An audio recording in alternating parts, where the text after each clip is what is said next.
नुसल्ली अला रसूलिहिल करीम अम्मा बाद फ़अऊज़ु बिल्लाहि मिनश शैतानिर रजीम बिस्मिल्लाहिर रहमानिर रहीम इन्नका ला तहदी मन अहबब्ता वलाकिन्नल्लाह यहदी मन यशा सदक़ल्लाहुल अलीयुल अज़ीम।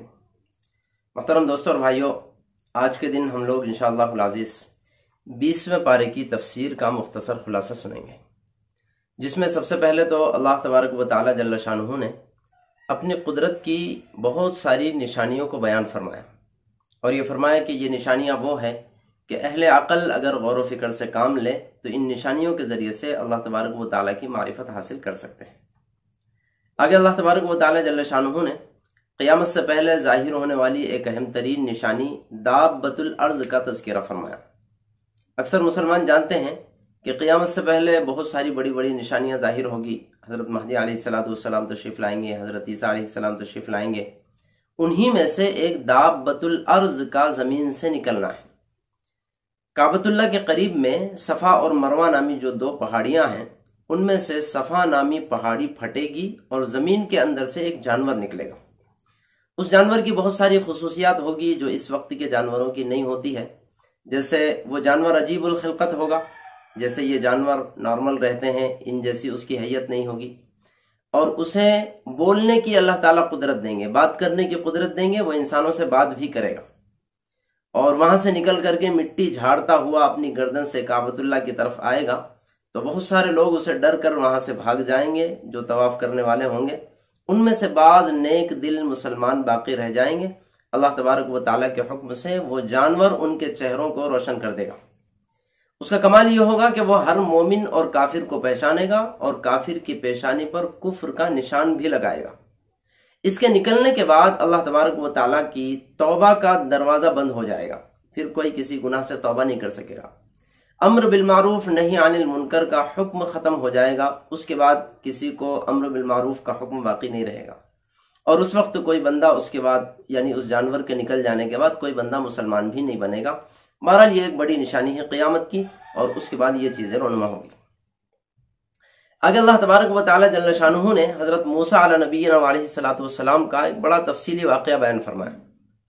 हज़रत मूसा के बचपन से लेकर हज़रत मूसा की शादी यहाँ तक के नबूवत मिलने तक का तफसीली वाक़या बारी ताला ने यहाँ बयान फरमाया। मुख्तसर ये कि जब हज़रत मूसा अलैहिस्सलातु वस्सलाम की विलादत होने वाली थी तो किसी नजूमी ने उस वक्त के फ़िरऔन को ये इत्तला दी है कि बनी इसराइलियों में एक ऐसा बच्चा पैदा होने वाला है जो बहुत ज़्यादा बाबरकत होगा, सआदतमंद होगा और उसकी वजह से तेरी हुकूमत ख़तरे में जाएगी। तो फ़िरऔन ने बनी इसराइलियों के घर में पैदा होने वाले बच्चों को कत्ल करने का हुक्म दिया। हज़ारों की तादाद में मासूम बच्चे कत्ल कर दिए गए। उन्हीं हालतों में, उसी हाल में उम्मे मूसा हज़रत मूसा अलैहिस्सलातु वस्सलाम की वालिदा मोहतरमा भी हमल से थी। वो परेशान हुई कि अब मुझे अगर लड़का हुआ तो उस लड़के का क्या होगा। चुनांचे अल्लाह तबारक व तआला ने हज़रत मूसा की वालिदा की जानिब वही फरमाई, यानी उनके दिल में ये बात इल्क़ा फरमाई कि आपको फ़िक्र करने की ज़रूरत नहीं है, मूसा की हिफाजत हम करेंगे और फ़िरऔन के महल में उसे खुद पाल करके दिखाएंगे। बस तुम इतना कर लो कि जब बच्चा पैदा हो तो उसे एक संदूक में डाल करके दरिया में छोड़ दो, अल्लाह तबारक व तआला खुद ही उसकी हिफाजत फरमा लेगा। चुनांचे हज़रत मूसा अलैहिस्सलातु वस्सलाम की वालिदा मोहतरमा ऐसा ही करती है। हज़रत मूसा को एक बक्से में, एक संदूक में डालती है और दरिया में छोड़ देती है। वो संदूक तैरता हुआ एक तरफ निकल जाता है, बादशाह के कुछ हवारियों को मिल जाता है। वो बादशाह सलामत के पास लेकर जाते हैं। वहाँ हज़रत आसिया रज़ी अल्लाह ताला अन्हा जो फ़िरऔन की बीवी थी, बाद में इस्लाम उसने कबूल किया, हज़रत मूसा अलैहिस्सलातु वस्सलाम के हाथ पर बैअत की, तो वो भी रहती है। इत्तेफाक से उनको औलाद नहीं रहती है। हज़रत आसिया कहती है फ़िरऔन से कि हमारे पास बच्चा नहीं है, इस वजह से हम इसे अपना बच्चा बना लेंगे। वो हज़रत मूसा अलैहिस्सलातु वस्सलाम फ़िरऔन के घर में ही पलते हैं, यहाँ तक कि जवानी आ जाती है। फिर एक मरतबा इत्तेफाक से यूँ होता है कि हज़रत मूसा अलैहिस्सलातु वस्सलाम रास्ते से जा रहे होते हैं। आपकी कौम के यानी बनी इसराइली और फ़िरऔन की कौम क़िब्ती के एक बंदे के दरमियान झगड़ा चलता है। एक बनी इसराइली का बंदा और एक फ़िरऔन की कौम का बंदा, दोनों के दरमियान झगड़ा होता है। बनी इसराइली जैसे हज़रत मूसा को देखता है, मदद के लिए पुकारता है। हज़रत मूसा अलैहिस्सलातु वस्सलाम समझाना चाहते हैं, फिर भी क़िब्ती नहीं मानता है। तो हज़रत मूसा अलैहिस्सलातु वस्सलाम, रिवायत में आता है कि उसे एक मुक्का बनाकर मारते हैं।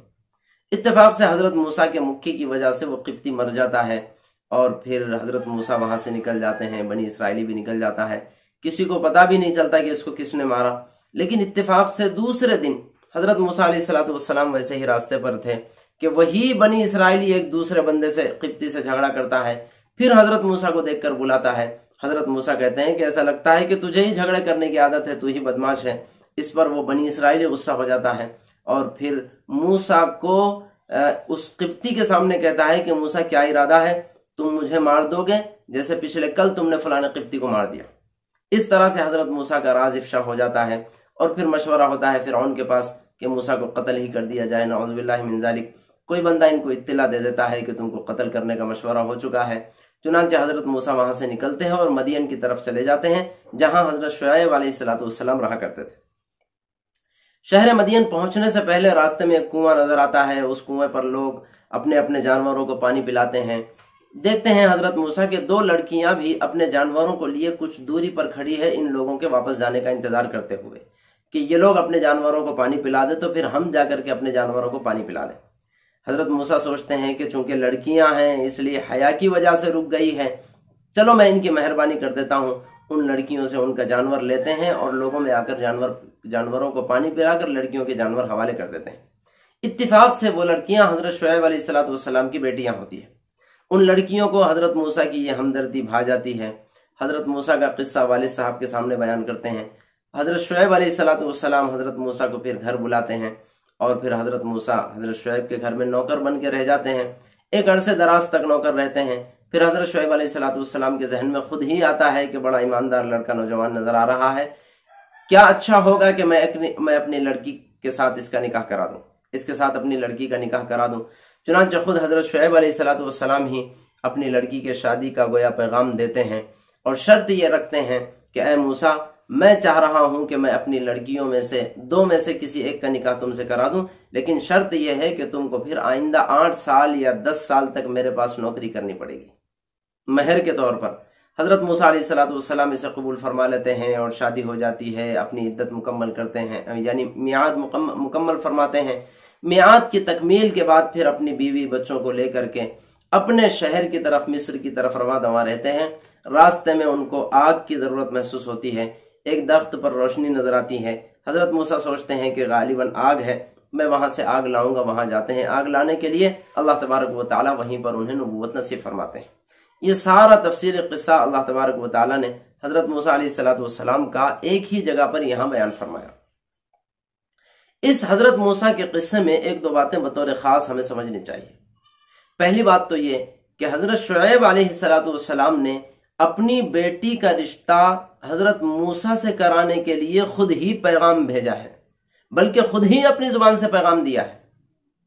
इससे हमें यह समझ लेना चाहिए, जैसे हमारे इलाका में माशरे में चलन है कि लड़के वाले लड़की वालों के पास शादी का पैगाम भेजते हैं और इसी को अच्छा तस्वुर किया जाता है। अगर लड़की वाला लड़के वाले को पैगाम निकाह दे तो फिर इसे बुरा समझा जाता है और इसे घटिया चीज समझा जाता है। हालांकि ऐसा बिल्कुल भी नहीं है। जिस तरह से लड़के को एक लड़की की जरूरत है, ऐसे ही लड़की को लड़के की जरूरत है। दोनों एक दूसरे के जरूरतमंद होते हैं, दोनों को एक दूसरे की गरज होती है। इसलिए जैसे हक हासिल है लड़के वालों को कि वो लड़की वालों से लड़की का हाथ मांगे, बिल्कुल इसी तरह से हक हासिल है लड़की वालों को कि वो लड़के वालों से लड़के का हाथ अपनी बेटी के लिए मांगे। किसी किस्म की कोई आर इसमें महसूस करने की जरूरत नहीं है। दोनों जरूरतमंद है, दोनों को जरूरत का एहसास है। हमारे मुआशरे में अगर कोई लड़की वाले पहल करके किसी लड़के का हाथ मांगते हैं तो इसमें इनकी जिल्लत तस्वुर की जाती है कि हमने कहा भी नहीं, वो खुद ही आके कह रहे हैं कि हमारी लड़की हम आपको देना चाहते हैं। ये मुआशरे में हमारे गलत तस्वुर है। हमें चाहिए कि हमारे मुआशरे को बनाए जैसे लड़के वाले आगे बढ़कर अगर लड़की मांगने की ताकत रखते हैं और मांगने को अच्छा समझा जाता है, तो ऐसे ही लड़की वालों को भी हक देना चाहिए कि वो भी लड़के का हाथ मांगे और इस तस्वुर को भी अच्छा बनाना चाहिए। एक बात तो हमें यह समझनी चाहिए। दूसरे, इस वाकये से हमें यह समझ में आया, हजरत शुआयब अलैहिस्सलाम ने रिश्ता तो खुद भेजा, खुद पहले अर्ज किया कि मैं अपनी लड़की का निकाह तुम्हारे साथ कराना चाह रहा हूं, लेकिन उसके साथ महर के तौर पर 8 साल तुमको मेरे पास नौकरी करनी पड़ेगी। यह मुतालिबा भी खुद हजरत शुआयब ने किया। शादी के बदले में 8 साल तक तुम्हें मेरे पास नौकरी करनी पड़ेगी। और आगे फरमाया अगर तुम 10 साल मुकम्मल फरमा लो तो फिर ये तुम्हारी अपनी मर्जी की बात है, लेकिन 8 साल तक शर्त है मुकम्मल करनी पड़ेगी। اس سے اس بات کا پتہ چلا کہ لڑکی والوں کو یہ حق حاصل ہے کہ اپنی بیٹی کسی کو بیاہ دیتے ہوئے لڑکے سے مانگے، نہ یہ کہ جیسے ہمارے علاقے میں رواج چل پڑا ہے لڑکے والے لڑکی کو لیتے بھی ہیں اور ساتھ میں لڑکی والوں کے پاس سے ہی بھیک مانگتے ہیں۔ تو نبی کی سنت اور نبی کا طریقہ تو یہ بتاتا ہے کہ میں لڑکی دوں گا، لیکن شرط یہ ہے کہ 8 سال تک تم میرے پاس نوکری کرو گے، مہر کے طور پر 8 سال تک تم میرے کھیتی میں کام کرو گے، اور ہمارے پاس تمہاری لڑکی سے شادی کریں گے تو صحیح، لیکن شرط یہ ہے کہ تم ہمیں گاڑی دو گے، شرط یہ ہے کہ سونا دیں گے، شرط یہ ہے کہ پلنگ بستر دیں گے، شرط یہ ہے کہ الماری دیں گے، فریج دیں گے، کولر دیں گے۔ ادھر حضرت شعیب علیہ السلام نے شرط لگائی تھی بیٹی والے نے، ادھر ہم لوگ حضرت شعیب کی سنت کو چھوڑ کر کے بیٹے والے بیٹی والوں سے شرط لگا رہے ہیں۔ ہم نے دین کو سراسر تبدیل کر کے رکھ دیا، زمین کو آسمان اور آسمان کو زمین بنا کر کے رکھ دیا۔ ہمیں اپنے معاشرے میں سدھار کی ضرورت ہے۔ اللہ مجھے بھی آپ کو بھی توفیق نصیب فرمائے۔ آگے اللہ تبارک و تعالی جل شانہ نے یہ جو واقعات حضرت موسیٰ علیہ السلام کے قرآن پاک میں بیان فرمائے، ان واقعوں کا حوالہ دے کر کے اللہ تعالیٰ فرماتے ہیں کہ یہ واقعے بھی نبی پاک صلی اللہ علیہ وسلم کی نبوت کی ایک دلیل ہے۔ حضور پاک صلی اللہ علیہ وسلم تو اس وقت موجود نہیں تھے جب حضرت موسیٰ اور حضرت شعیب دنیا میں موجود تھے، اس کے باوجود حضرت نبی پاک صلی اللہ علیہ وسلم کو یہ واقعات معلوم ہو رہے ہیں۔ اس کا مطلب یہ ہے کہ واقعی اللہ تبارک و تعالیٰ کی جانب سے وحی آ رہی ہے، اور اس وحی کی روشنی میں آقا صلی اللہ علیہ وسلم یہ واقعات دنیا والوں کو بتا رہے ہیں۔ آگے اللہ تبارک و تعالیٰ نے ان لوگوں کے لیے بڑی خوشخبری کا اعلان فرمایا ہے کہ جو لوگ پہلے کسی دوسری شریعت پر عمل کیا کرتے تھے، یعنی نبی پاک صلی اللہ علیہ وسلم کے دنیا میں تشریف لانے سے پہلے حضرت موسیٰ کی شریعت پر عمل کرتے تھے یا حضرت عیسیٰ کی شریعت پر عمل کرتے تھے، یہودی تھے یا نصرانی تھے، اور حضور کے تشریف لانے کے بعد حضور کے دین کو بھی قبول کرتے ہیں اور آپ کی شریعت پر بھی عمل کرتے ہیں، تو باری تعالیٰ نے ایسے لوگوں کے لیے دوہرے اجر کا اعلان فرمایا۔ حضور کے آنے سے پہلے موسیٰ کی شریعت پر عمل کرتے تھے، حضور کے آنے کے بعد حضرت نبی پاک صلی اللہ علیہ وسلم کی شریعت پر بھی عمل کرنے لگے ہیں۔ ایسے لوگوں کو اللہ تبارک و تعالیٰ ڈبل اجر و ثواب نصیب فرمائے۔ آگے باری تعالیٰ نے ہدایت کے سلسلے میں ایک اصول بیان فرمایا ہے کہ کسی بندے کو ہدایت دے دینا، کسی بندے کو راہ راست پر لا لینا، یہ صرف اور صرف اللہ تبارک و تعالیٰ کا کام ہے۔ اللہ کے علاوہ یہ اختیار اللہ تعالیٰ نے ہمارے نبی صلی اللہ علیہ وسلم کو بھی نہیں دیا ہے۔ اصل میں واقعہ یوں ہوا، ابو طالب محمد الرسول اللہ صلی اللہ علیہ وسلم کے چچا، آقا صلی اللہ علیہ وسلم پر اپنی جان نشاور کرنے والے، کافر ہونے کے باوجود حضور پاک صلی اللہ علیہ وسلم کا دفاع کرنے والے، ان کے جب انتقال کا وقت آیا، حضور پاک صلی اللہ علیہ وسلم نے ویسے تو ان کی زندگی میں بھی بہت مرتبہ ان کو دعوت دی ہے، لیکن ان کی قسمت میں ایمان نہیں تھا، انہوں نے ایمان قبول نہیں کیا۔ لیکن جب آخری وقت تھا، مرنے کے بالکل قریب تھے، تو آقا صلی اللہ علیہ وسلم نے انتہائی درجے دل کی تڑپ سے گزارش کی کہ چچا جان کلمہ پڑھ لیجئے۔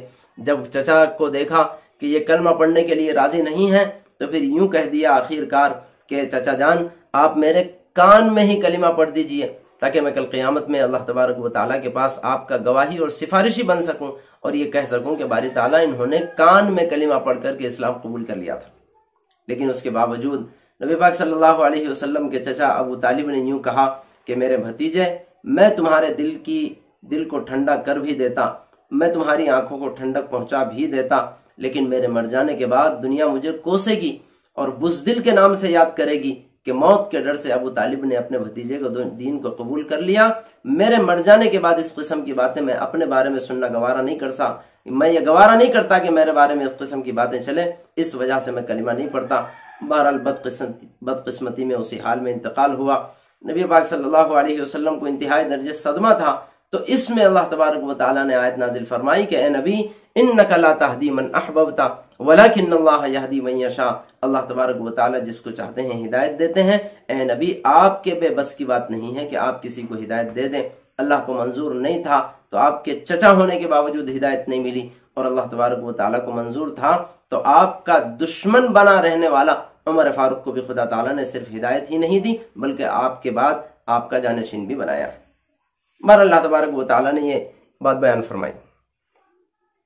آگے اللہ تبارک و تعالیٰ نے حضرت موسیٰ علیہ السلام اور قارون کا کچھ مختصر سا قصہ بیان فرمایا کہ قارون حضرت موسیٰ علیہ السلام کا چچیرا بھائی تھا، اور اس کو حکومت بھی ملی تھی اور فرعون کے پاس وہ وزیر تھا اور بعد میں بڑا مالدار بھی بنا، اس کو حضرت موسیٰ علیہ السلام سے حسد تھا اس بات کا کہ میری قوم یعنی بنی اسرائیل میرے بجائے موسیٰ پر اتنا زیادہ اعتماد کیوں کرتی ہے، موسیٰ کو اتنا زیادہ کیوں مانتی ہے۔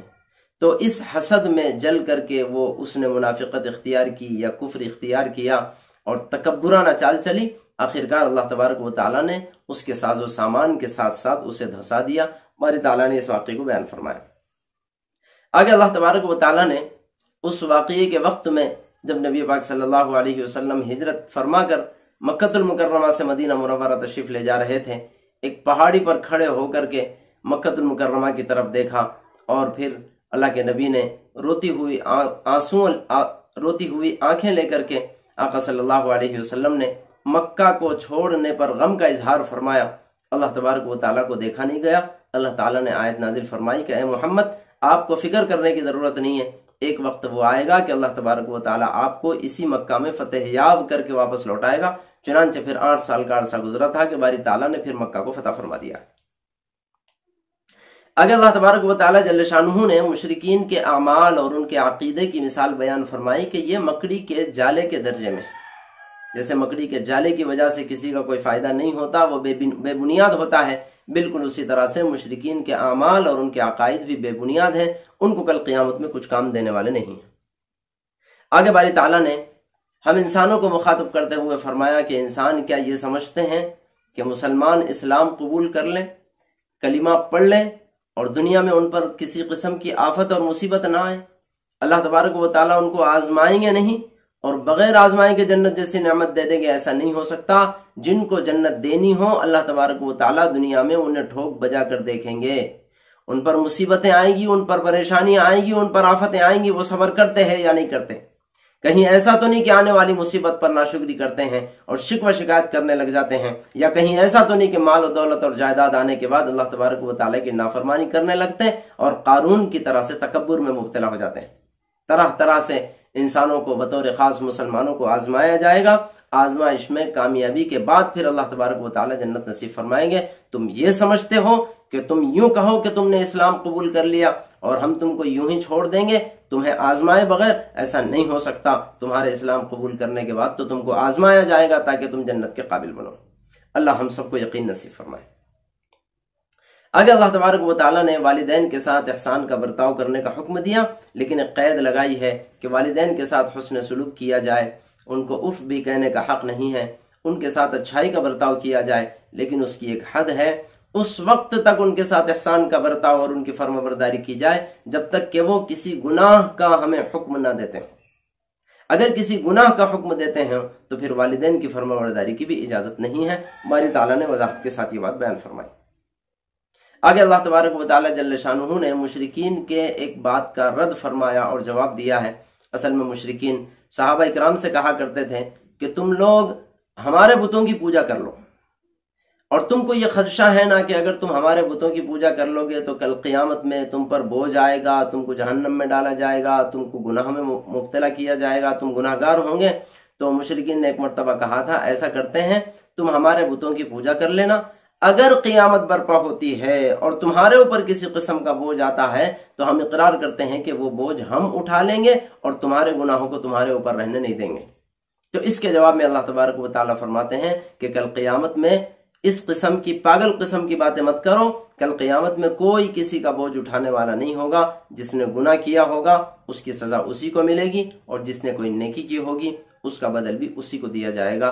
دعا فرمائیے جتنی باتیں اس پارے کے ذریعے سے ہمارے سامنے آئی ہیں اللہ تعالیٰ ان سب پر ہم سب کو توفیق عمل نصیب فرمائے۔ آمین۔ وآخر دعوانا ان الحمد للہ رب العالمین۔